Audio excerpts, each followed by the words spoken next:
न्याय, सम्मान, सुरक्षा सब कुछ मिलना चाहिए, हर भारतीय नागरिकों का ये अधिकार है। लेकिन उसके बावजूद भी ये सारी चीजें सारे भारतीय नागरिकों के साथ में क्यों नहीं बराबरी का व्यवहार हो रहा है? जाति देख करके शमशान घाट में लाश नहीं जलाने दिया, ये सुना है नहीं सुना?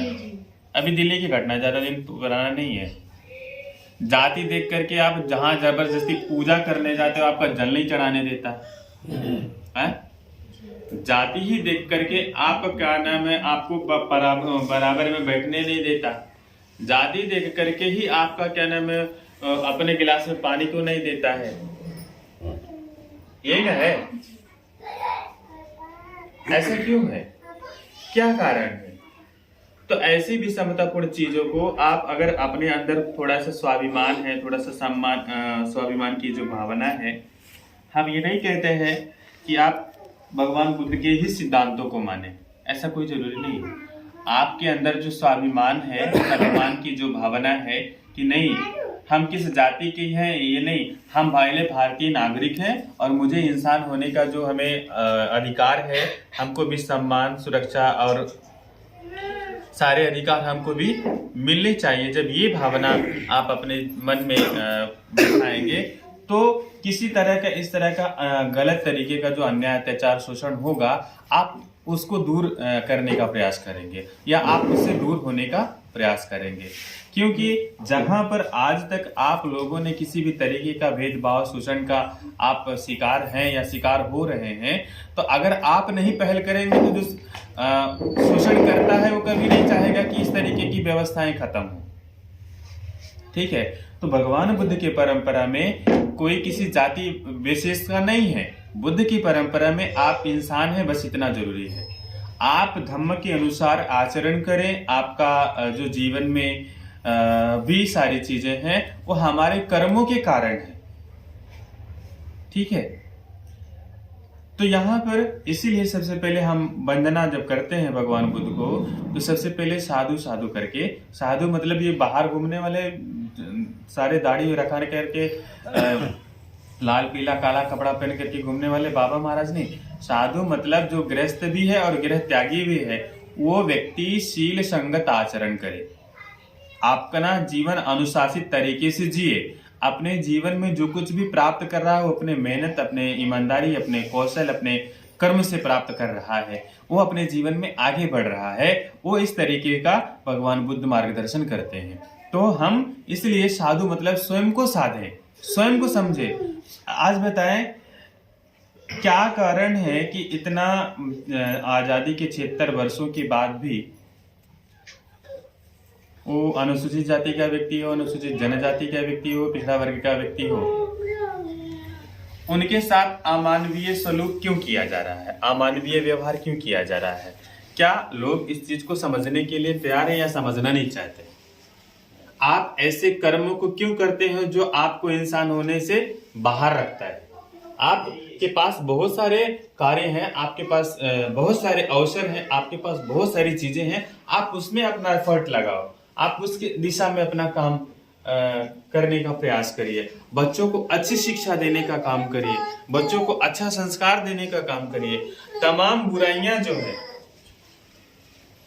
तमाम बुराइयां, ये बताइए देश में डेली, ये में नहीं, आप नेशनल क्राइम ब्यूरो का रिपोर्ट कहता है अनुसूचित जाति, जनजाति, पिछड़ा वर्ग के लोगों के साथ हर 3 मिनट में कहीं मर्डर, कहीं कुछ, कहीं कुछ, कहीं कुछ होता है। ये मैं नहीं कह रहा, आप खुद अपने गूगल पे कर सकते हैं। आपने जिनको सांसद बना के भेजा, आपने जिनको विधायक बना के भेजा है, आपके समाज का व्यक्ति आपकी बात ही नहीं करता, आपके साथ शोषण हो रहा है, आपके बच्चों का शोषण हो रहा है, स्कूल में, कॉलेज में, तमाम जगहों पर, उसके बाद क्या नाम है बात नहीं करता। तो इसलिए यहाँ पर स्वाभिमान की बात है, सेल्फ रेस्पेक्ट की बात है। इससे फोकस लोग कर लो में आप अपने कर्म के कारण अपने सारे ऊंचाइयों को प्राप्त कर सकते हैं। तो इसलिए हम सबसे पहले बुद्ध को दमन करने के पहले साधु साधु करते हैं कि मैंने पूर्व में जो कुछ गलतियां किया, अब उस गलती को नहीं करूंगा। अब मैं अपने आप को सद्धर्म का अनुसार, सद्धर्म का मतलब क्या, जो सही, सरल और सहज हो, जिसको व्यक्ति सरलता से अपने जीवन में उतार करके अपने जीवन का कल्याण कर सके। जितने भी सामाजिक बुराइयां हैं सारे गरीबों में ही क्यों है, अमीरों में भी है?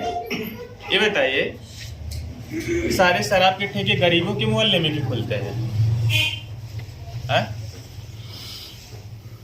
तो बहुत सारी चीजें हैं, ये सब सारी चीजों को समझने के लिए देखिए सारा भरा पड़ा हुआ है, इसको पढ़ना पड़ेगा। ये जो सारा रखा हुआ है ना, वो सारे सिर्फ किताब नहीं है। वो समुद्र में जैसे गए रत्न खोजते हैं, ये सब सारे रत्न हैं। असली रत्न ये है। ये आभूषण तो पहन करके कोई चोरी कर ले जाएगा, इसका कोई नहीं चोरी कर पाएगा इस रत्न का। इसलिए विद्या का जो ज्ञान दान है, ज्ञान का जो दान है, ज्ञान रूपी जो रत्न है, हम हमारे जीवन में धारण करके आगे बढ़ने का काम करें। तो आज तक तमाम तरीके की विडंबनाओं का सामना समाज के लोग कर रहे हैं। अगर आगे भी लोगों ने अपने आप को चेतना जगाने का काम नहीं किया तो शोषण से नहीं मुक्त होंगे। इसलिए आप वहां जाते ही क्यों हो जहां आपके साथ बराबरी का व्यवहार नहीं होता? आप वहां जाते ही क्यों हो आपके साथ जहां पर सम्मान का व्यवहार नहीं होता है? आप ऐसे जगहों पर क्यों जाना पसंद करते हैं जहां पर आपके साथ, आपके परिवार के साथ, आपके समाज के साथ किसी भी तरीके का अमानवीय व्यवहार हो? तो इसलिए हम बुद्ध की शरण को ग्रहण करते हैं। बुद्ध मतलब विवेक जानना। अपने विवेक को समझो, अपने ज्ञान को समझो, अपने विवेक का इस्तेमाल अपने जीवन को कल्याण के लिए करिए, अपने मंगल के लिए करिए। दूसरा, धम्म मतलब जो धारण करने के कारण हमारे जीवन का बदलाव होता है। यहाँ चमत्कार नहीं होगा। ये धूप दीप पुष्प हमने चढ़ाया है श्रद्धा के कारण, अंधश्रद्धा के कारण नहीं। ये बताओ, आज जितने भी गलत काम हो रहे हैं सारे महाराज पकड़े जा रहे हैं। ऐसा हो रहा है, आप लोग भी समझ रहे होंगे क्यों हो रहा है। वो महाराज लोगों की गलती नहीं है, ये सारे लोगों की गलती है। ये लोगों की गलती है, उनकी गलती नहीं है। आप अपने विवेक का, अपने ज्ञान का, अपने बुद्धि का नहीं सही इस्तेमाल करेंगे तो शोषण से कभी कोई नहीं बच सकता। तो इसलिए हम भगवान बुद्ध की शरण को इसलिए ग्रहण करते हैं कि हमारा विवेक जागृत हो, हम सही और गलत का पहचान कर सके, हम हमारे जीवन में अच्छे और बुरे का निर्णय ले सके, हम हमारे जीवन में कैसे हमें उन्नति करना है इसको जान सके, हम हमारे जीवन में जो कुछ भी आज तक हुआ, क्यों हुआ, कैसे हुआ, इसको भी हम समझ सके। उसके बाद संगम, संग मतलब समूह, भिक्षु संघ भी है और उसके साथ गृहस्थों का संघ है, ठीक है। परिवार में अगर आपस में समन्वय है, पति पत्नी के बीच, बच्चों के बीच और समाज के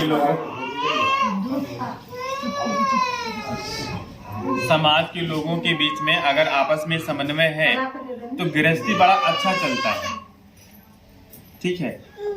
आज लोग कहते थे कि अनपढ़ लोग बड़े बहुत बेकार होते हैं, नासमझ होते हैं, लेकिन अनपढ़ लोगों का जो जिंदगी था, उन्होंने अनपढ़ होते हुए भी वो लंबी जिंदगी जिया उन्होंने, और पति पत्नी साथ में रहे, कितना भी लड़ाई झगड़ा हुआ। आज पढ़े लिखे जितने भी सारे होशियार है, क्या कारण है कि एक महीने भी नहीं बीत रहा है आपस में औरत ही पिटाई कर रही है पति की। ऐसा हो रहा है ना। देखिए, गलती किसी की भी हो, जब तक आप आपसी समझदारी से उस चीज का सोल्यूशन नहीं निकालेंगे, तीसरा व्यक्ति का काम ही है कि आपकी जिंदगी में आग लगाना, ठीक है।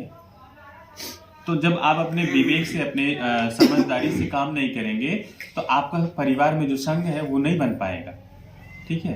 तो इसलिए संघं शरणं गच्छामि। संघ मतलब समूह, संघ मतलब जो एकता में प्रेरणा करता है, एकता में बल देता है कि हम हमारे जीवन में कैसे रहेंगे।